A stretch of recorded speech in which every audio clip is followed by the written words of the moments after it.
Olá, seja muito bem-vindo mais uma vez aqui ao canal. Hoje eu vou deixar aqui mais uma dica sobre custos não renováveis e vou falar sobre um tema polêmico, que é as férias. A rubrica férias, lá na nossa planilha de custos, ela é um item renovável ou não? Mas antes de entrarmos na dica, se você ainda não é inscrito no canal, se inscreva no canal, deixa o seu joinha também, comente, deixe seu comentário aqui, inclusive se você tiver uma outra visão sobre o assunto. E compartilhe com seus colegas, com seus amigos, porque se esse vídeo for interessante para você, pode também ajudar um colega seu no entendimento deste assunto que nós vamos tratar hoje aqui. E ainda antes de entrarmos no tema, eu quero aproveitar esse vídeo para deixar um agradecimento pessoal a algumas pessoas que têm ajudado a divulgar o meu canal. Há 2 dias atrás eu fiz um vídeo comemorando, fazendo um agradecimento pelos primeiros 200 inscritos no canal, o que eu considero uma pequena grande vitória devido ao propósito do canal, que não é um canal de notícia, de entretenimento, mas de assuntos de contratações públicas, o que é um público, obviamente, bem mais restrito no Brasil. Esse vídeo tem 2 dias que eu postei, e tenho recebido o apoio de muitos colegas. Eu quero deixar aqui o registro e citar o nome de algumas pessoas aqui muito especiais que têm me ajudado a divulgar o canal, que é o Ronaldo Correia e também o Franklin Brasil, lá do portal do Nelca. Se você ainda não conhece o Nelca, eu vou deixar a descrição aqui no vídeo, vou deixar o link aqui do Nelca para você acessar. É o maior portal de discussão, de colaboração entre compradores públicos do Brasil. Eu já tirei muita dúvida, eu já aprendi muita coisa no Nelca e eu entro diariamente no Nelca. Então, parabéns aí ao Franklin e ao Ronaldo, que tem também me ajudado a divulgar o canal. Do dia que eu gravei há 2 dias atrás com 200 inscritos, hoje nós estamos com 280. O Ronaldo tem divulgado lá no LinkedIn, tem divulgado em alguns grupos. Muito obrigado a vocês. Também quero registrar aqui o apoio do Hélio, lá do IFE Rondônia, aos colegas do IFE do Rio Grande do Sul, ao pessoal da UFSJ, a Andréia também, que tem divulgado entre os colegas o canal. Fica aqui o meu agradecimento a estas pessoas que eu citei e a outras que têm me ajudado a divulgar o canal, espalhando esse conhecimento técnico e prático, que é o que eu tento trazer aqui no canal, com uma linguagem bem simples e com coisas práticas para o seu dia a dia.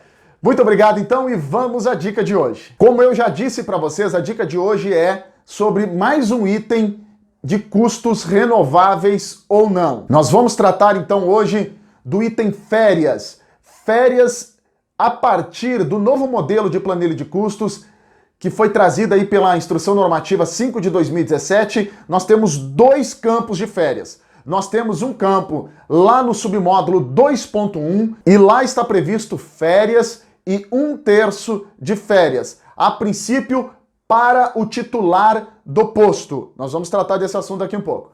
No submódulo 4.1, nós temos lá previsto as ausências legais. Então lá está previsto o seguinte: o trabalhador oficial do posto, o titular do posto, vai se afastar por 30 dias e então haverá a contratada de colocar um substituto, deverá a contratada colocar um substituto. E esse substituto, obviamente, a administração vai ter que pagar esse custo desse substituto. Então lá tem 30 dias de remuneração para este substituto. O raciocínio é o seguinte: nós temos, a priori, o salário do trabalhador, do oficial do posto, previsto lá no módulo 1, remuneração, já que o trabalhador não recebe um salário a mais nas férias, ele recebe a antecipação do seu salário mais 1/3 constitucional. A celeuma que foi trazida aí pela IN 05 com o novo modelo de planilha de custos é que lá no submódulo 2.1 deve ser previsto a integralidade das férias, ou seja, mais uma remuneração pro oficial do posto e 1/3 de férias. Vou dizer como faço as planilhas aqui e como a maioria dos colegas também trata esse assunto. No submódulo 2.2, só incluo 1/3 de férias para o titular do posto, considerando que no módulo 1 está o salário, a remuneração dele, melhor dizendo, que vai ser antecipada a esse trabalhador no momento das férias. Lá no submódulo 4.1, aí é previsto as férias, na verdade não é as férias, é a substituição desse oficial do posto por um substituto, né, obviamente. E lá então uma remuneração. A conta vinculada, ela traz 12,10% para férias e 1/3. Ela faz o cálculo de 1/11 e não de 1/12. Então 90,9, 1/11, mais 3,03%, que vai dar um total de 12,12, e o caderno de logística arredonda para 12,10. Então eu vou tratar aqui as férias com vocês, no meu ponto de vista, e de grandes instrutores desta área, que há férias pro titular do posto. A férias em si, a remuneração das férias dele, lá no submódulo 2.1, não é incluída. Só é incluído 1/3 de férias para este titular do posto, ok? Então lá no submódulo 2.1 não existe uma remuneração a mais. Por quê? Se nós prevermos uma remuneração, a remuneração, né, tem 12 remunerações num contrato de 12 meses, lá no módulo 1. Depois nós prevermos mais uma remuneração a título de férias no submódulo 2.1 e depois mais uma no submódulo 4.1, estamos pagando uma remuneração a mais ao final de 12 meses. E então eu entendo como até pode ser considerado um dano ao erário, pois estamos pagando em duplicidade as férias.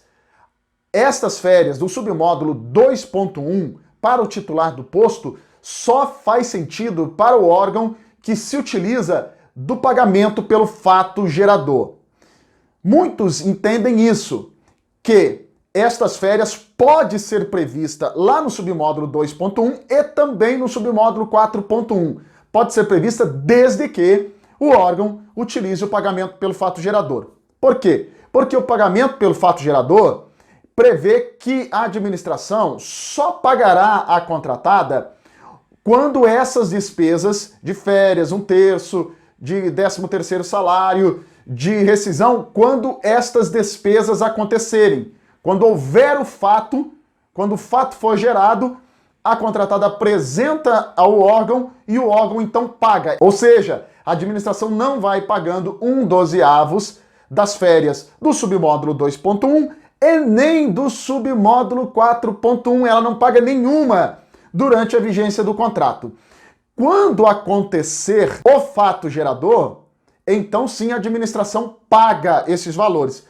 Então é fácil entender que faz sentido duas férias, uma no submódulo 2.1 e uma no submódulo 4.1. Por quê? Porque a administração vai verificar qual vai acontecer e ela vai liberar. Exemplo, se o contrato durar apenas 12 meses. No primeiro ano, o trabalhador ele trabalha 12 meses e adquire o direito de um mês de férias. Depois ele trabalha 11 meses após o seu mês de férias e adquire novamente. Então vamos entender.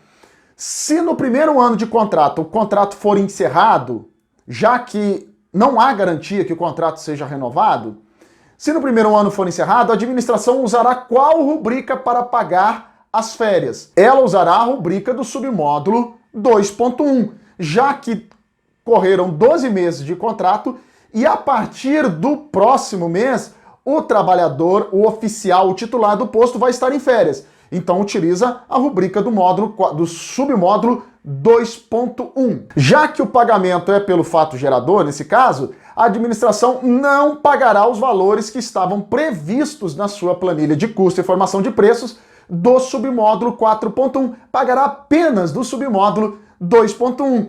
E aí faz sentido. Neste caso faz sentido, porque a administração pagará o que realmente ela fez provisão lá na sua planilha, que é o pagamento das férias do titular do posto, que não irá trabalhar o 13º mês, porque ele estará em férias, ele adquiriu o direito de férias, mas o contrato com a administração se encerrou no 12º mês. Vamos então à planilha de custo e eu vou demonstrar para vocês que não faz sentido termos duas férias quando utilizamos a conta vinculada e não o pagamento pelo fato gerador.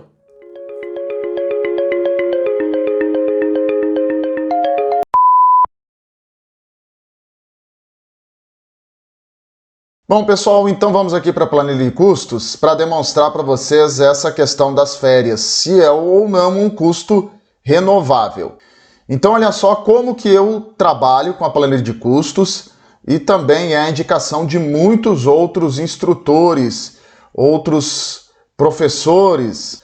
Eu trabalho aqui no submódulo 2.1, que é 13º, férias, adicional de férias, neste caso aqui nesse submódulo para o oficial do posto, eu só coloco aqui 0,25%, eu explico isso mais na frente para vocês, que representa aqui 1/3 de férias, dentro dos cálculos dos 12,10 da conta vinculada. Então, no submódulo 2.1, embora esteja previsto aqui férias e terço constitucional de férias, se você olhar lá no modelo da planilha de custos da IN 05 de 2017, eu só calculo 1/3 de férias aqui, considerando que estou utilizando a conta vinculada e, neste caso, esse custo vai tornar-se um custo renovável. Apenas 1/3 de férias que será levado para os próximos anos da contratação. Vamos lá no submódulo 4.1 agora. Submódulo 4.1. Aí eu coloco aqui, ó.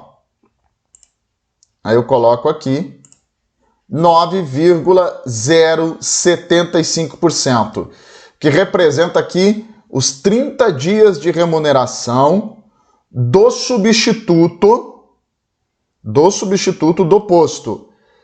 OK?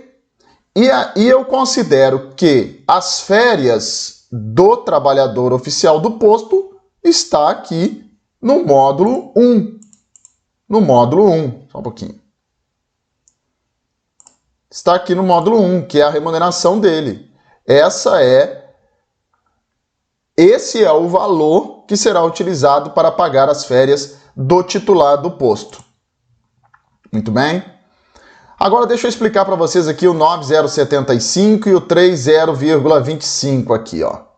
30,25 do submódulo 2.1 e 9,75 do submódulo 4.1, das ausências legais aqui do item A, que é o item férias. Como que eu chego a esse cálculo? Aqui. Vamos lá. Olha só, eu faço aqui o cálculo, né? Na verdade aqui eu tenho o cálculo se for utilizar o pagamento pelo fato gerador, se não estiver utilizando aí conta vinculada. Então, normal, como a gente já sabe calcular a férias e o 13º, né? 1/12. 1/12 é 8,33 e 8,33 vezes 33,33 é 2,78, que é o famoso 11,11% que muitos conhecem aí, né, que é o cálculo aí de férias. Já na conta vinculada, o caderno de logística da conta vinculada calcula as férias 1/11, que representa aqui 90,9 mais 3,03 de 1/3 de férias. Nós temos 12,12. O caderno de logística arredonda para 12,10%. Por que eu chego lá? Por que eu não coloco lá 9,09 e 3,3 na minha planilha? Lá, 3,3 como 1/3 de férias no submódulo 2.1 e 9,9 como a remuneração do trabalhador, do substituto, do posto oficial nas férias. Por que eu não coloco direto isso? Porque o caderno de logística arredonda para 12,10. É esse o percentual que eu utilizo. Então eu faço a continha para saber quanto que cada um representa, né? Quanto cada um deles representa. Então, do total de 12,12, 9,09 representa 75%. Do total, de novo, de 12,12, 3,03% representa 25%. Aí eu faço o cálculo. Então, de 12,10, eu pego o total 12,10 vezes 75%, eu tenho 9,075. Pego 12,10 de novo, né? Multiplico por 25%, eu tenho 3,25%, que então vai me dar o total certinho de 12,10. Voltando para a planilha, é isso que eu faço exatamente. Eu coloco aqui proporcional, quanto representa, né? Do total de 12,10. Representa 9,075, que é férias, e 3,025, que é 1/3 de férias. É dessa forma que eu faço na planilha de custos.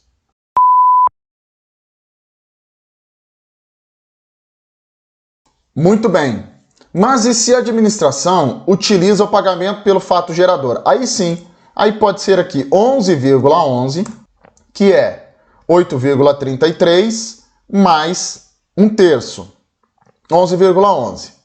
Lá no submódulo 4.1, colocaria aqui apenas 1/12 da remuneração, 8,33%.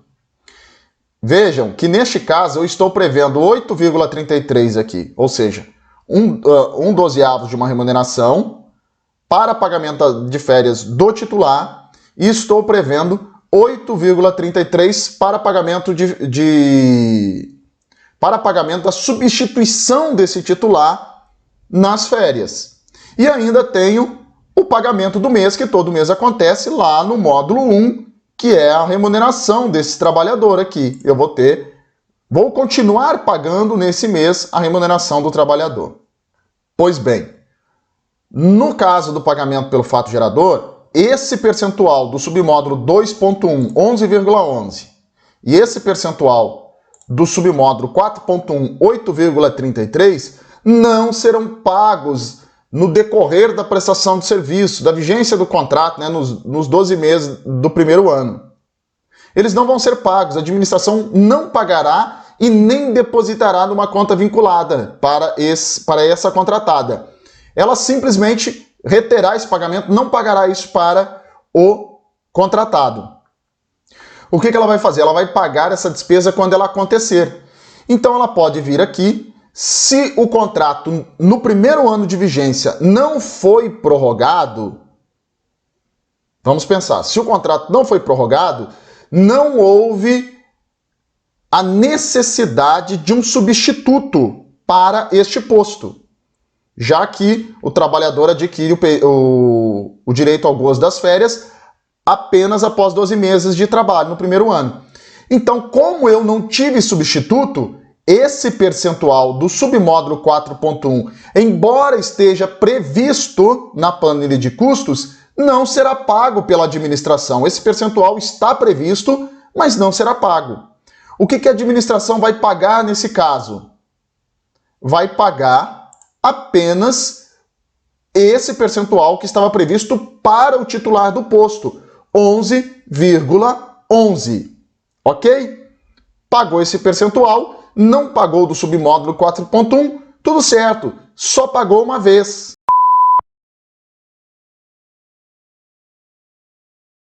Mas e se o contrato for prorrogado? Aí que está o detalhe.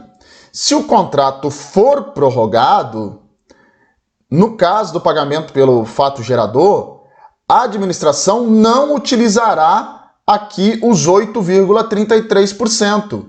Ela só utilizará os 2,78% que ela provisionou, ou seja, ela só vai utilizar do que ela provisionou o pagamento de 1/3 de férias para o titular.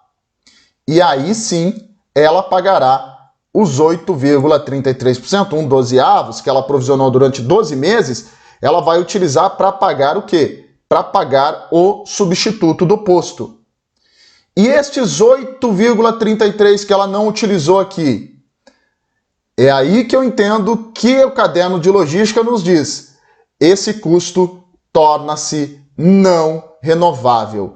Quando o caderno de logística diz que esse custo se torna não renovável, está falando da férias e não do terço de férias. Apenas o custo das férias que foi provisionado para o substituto do posto, se o contrato foi prorrogado, ele se torna um custo não renovável. Muito bem.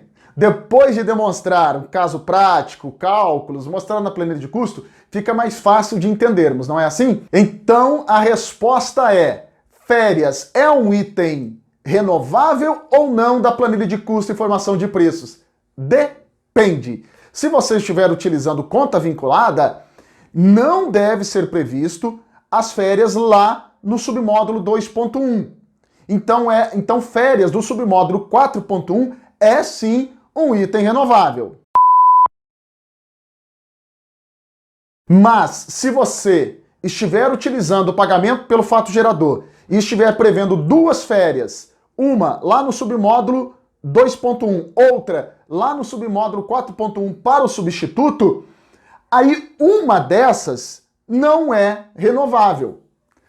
Entendeu? Se chegar no final do ano e você não utilizou aquela férias pro trabalhador titular do posto no final do primeiro ano da prorrogação, aquele custo do submódulo 2.1 torna-se um custo não renovável.